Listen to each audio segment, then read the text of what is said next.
আগামীকাল 20শে নভেম্বর বুধবার চন্দ্রদেব কর্কট রাশিতে যাচ্ছেন সকাল 8:46। তো এই কর্কট রাশিতে যাওয়ার ফলে চন্দ্রদেব তো এক একটা রাশিতে 2.5 দিন করে থাকেন।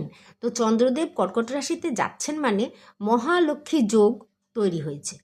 তো এই মহালক্ষ্মী যোগ তৈরি হওয়ার জন্য কিছু রাশির তো ভালো হবেই, জানেন সবসময় আমাদের ভালো মন্দ মিলিয়ে চলে একটা মালার মতো গাঁথা। তো রাশিরা সবসময় চন্দ্রদেব সবসময় রাশি পরিবর্তন করতে থাকেন 2.5 দিন ছাড়া ছাড়া। তো কর্কট রাশিতে যাওয়ার ফলে 3টি রাশি কিন্তু ভীষণভাবে উপকৃত হবেন। প্রথম রাশিটি হচ্ছে বৃষ রাশি। বৃষ রাশি ভীষণভাবে উপকৃত হবেন। বৃষ রাশি অনেক দিন ধরে নানা কিছু ঝঞ্ঝাট চলছে। আর দ্বিতীয় হচ্ছে কর্কট রাশি। কর্কট রাশিরও কিন্তু খুব শুভ সময় আসছে। আর 3 নম্বর রাশি হচ্ছে কন্যা রাশি। কন্যা রাশিরও খুব ভালো সময়।